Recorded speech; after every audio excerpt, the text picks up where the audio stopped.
ಹುಬ್ಬಳ್ಳಿ ಧಾರವಾಡ ಅವಳಿ ನಗರಗಳ ಮಧ್ಯ ಅನುಷ್ಠಾನಗೊಂಡಿರುವ ಬಿಆರ್ಟಿಎಸ್ ಯೋಜನೆಯಿಂದ ಆಗುತ್ತಿರುವ ಸಮಸ್ಯೆ ಒಂದೆರಡಲ್ಲ. ಚಿಗರಿ ಬಸ್ನಿಂದ ಆಗಾಗ ಒಂದಿಲ್ಲೊಂದು ಸಮಸ್ಯೆ ಆಗುತ್ತಲೇ ಇರುತ್ತದೆ. ಬಿಆರ್ಟಿಎಸ್ನಿಂದ ಉಂಟಾಗುತ್ತಿರುವ ಟ್ರಾಫಿಕ್ ಸಮಸ್ಯೆ, ಎಲ್ಲೆಲ್ಲಿ ಮಿಕ್ಸ್ ಟ್ರಾಫಿಕ್ ವ್ಯವಸ್ಥೆ ಮಾಡಬೇಕು ಎಂಬ ಇತ್ಯಾದಿ ಸಮಸ್ಯೆಗಳನ್ನು ಆಲಿಸುವ ಉದ್ದೇಶಕ್ಕಾಗಿಯೇ ಸಚಿವ ಲಾಡ್ ಅವರು ಇಂದು ಹುಬ್ಬಳ್ಳಿಯಿಂದ ಧಾರವಾಡಕ್ಕೆ ಚಿಗರಿ ಬಸ್ನಲ್ಲೇ ಸಂಚಾರ ಮಾಡಿದರು. ಸಚಿವರಿಗೆ ಜಿಲ್ಲಾಧಿಕಾರಿ ದಿವ್ಯಪ್ರಭು, ಬಿಆರ್ಟಿಎಸ್ ಅಧಿಕಾರಿಗಳು ಸೇರಿದಂತೆ ಇತರರು ಸಾಥ್ ನೀಡಿದರು. ಬಿಆರ್ಟಿಎಸ್ನ ಎಲ್ಲೆಲ್ಲಿ ಮಿಕ್ಸ್ ಟ್ರಾಫಿಕ್ ವ್ಯವಸ್ಥೆ ಮಾಡಬೇಕು, ಈ ಯೋಜನೆಯಲ್ಲಿ ಏನೆಲ್ಲ ಬದಲಾವಣೆ ಮಾಡಬಹುದು ಎಂಬುದರ ಬಗ್ಗೆ ಚಿಂತನೆ ನಡೆಸಲಾಗುತ್ತಿದೆ. ಮಿಕ್ಸ್ ಟ್ರಾಫಿಕ್ ವ್ಯವಸ್ಥೆ ಬಗ್ಗೆ ಹುಬ್ಬಳ್ಳಿ, ಧಾರವಾಡ ಎಲ್ಲ ಶಾಸಕರ ಒತ್ತಾಯ ಕೂಡ ಇದೆ ಎಂದರು.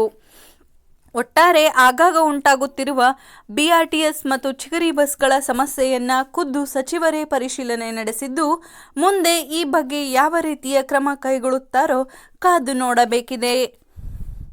ಅದು ಮಿಕ್ಸ್ ಟ್ರಾಫಿಕ್ ಮಾಡಲಾರಂಗೆ ಇನ್ನು ಏನು ಜನಕ್ಕೆ ಅನುಕೂಲ ಮಾಡಬೇಕಂತದ್ದು ನಮ್ಮ ಜಿಲ್ಲೆ ಮಟ್ಟದಲ್ಲಿ ಬಿಆರ್ಟಿಎಸ್ ಅವರು, ನಾವು ಜಿಲ್ಲಾಡಳಿತ ಎಲ್ಲ ಸೇರಿ ವಿತೌಟ್ ಮಿಕ್ಸ್ ಟ್ರಾಫಿಕ್ ಏನಾದ್ರು ಅನುಕೂಲ ಮಾಡಲಿಕ್ಕಾಗತ್ತಂತ ಒಂದು ಸರ್ವೆ ಮಾಡ್ತಾ ಇದ್ದೀವಿ. ಬಟ್ ಸಾರ್ವಜನಿಕರ ಕೂಗೇನಿದೆ, ಮಿಕ್ಸ್ ಟ್ರಾಫಿಕ್ ಆಗಬೇಕಂತಕ್ಕಂಥದ್ದು ಸರ್ಕಾರಕ್ಕೆ ಬರಿತೀವಿ. ನಾವು ಈಗ ಸರ್ವೆ ಮಾಡ್ತಾ ಇದ್ದೀವಿ.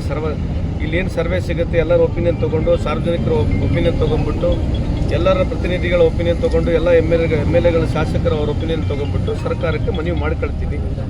ಅಲ್ಲಿವರೆಗೆ ಸ್ವಲ್ಪ ಇಲ್ಲೇನ ಬೇರೆ ರೀತಿಯ ಅನುಕೂಲ ಮಾಡ್ಬೋದಾ, ಇಲ್ಲನ ಸ್ವಲ್ಪ ಅವರಿಗೆ ವ್ಯವಸ್ಥೆ ಮಾಡಿಕೊಡ್ಬೋದು ಅನ್ನೋದಕ್ಕೆ ಸರ್ವೆ ಮಾಡ್ತಾ ಇದ್ದೀವಿ. ಬಸ್ಗಳು ಓಲ್ಡ್ ಆಗ್ತದೆ ನಿಜ, ಬಟ್ ಅದಕ್ಕೆ ಲೈಫ್ ಇರುತ್ತಲ್ಲ, ಒಂದು 10 ವರ್ಷ 12 ವರ್ಷ ಅಂತ ಲೈಫ್ ಇರುತ್ತೆ. ಬಿಆರ್ಟಿಎಸ್ ಸ್ಟಾರ್ಟ್ ಆಗಿ ಒಂದು 7-8 ಇಯರ್ಸ್ ಆಗಿದೆ ಈಗ. ಸೊ ಹಂಗಾಗಿ ನೀವು ಹೇಳಿರ್ತಕ್ಕಂಥ ಪಾಯಿಂಟ್ ವ್ಯಾಲಿಡ್ ಇದೆ. ಸೊ ಅವರು ಹೊಸ ಬಸ್ಗಳನ್ನ ತರಲಿಕ್ಕೆ ಒಂದು ಪ್ರಯತ್ನ ಆಲ್ರೆಡಿ ನಡೀತಾ ಇದೆ. ಅದ್ರ ಜೊತೆಗೆ ಮೇಂಟೆನೆನ್ಸ್ ಅಂತೂ ಪರ್ಫೆಕ್ಟಾಗಿ ನಡೀತಾ ಇದೆ ಅಂತ ಅವರು ಪ್ರಿಯಾಂಕ್ ಅವ್ರು ಹೇಳ್ತಾ ಇದ್ದಾರೆ.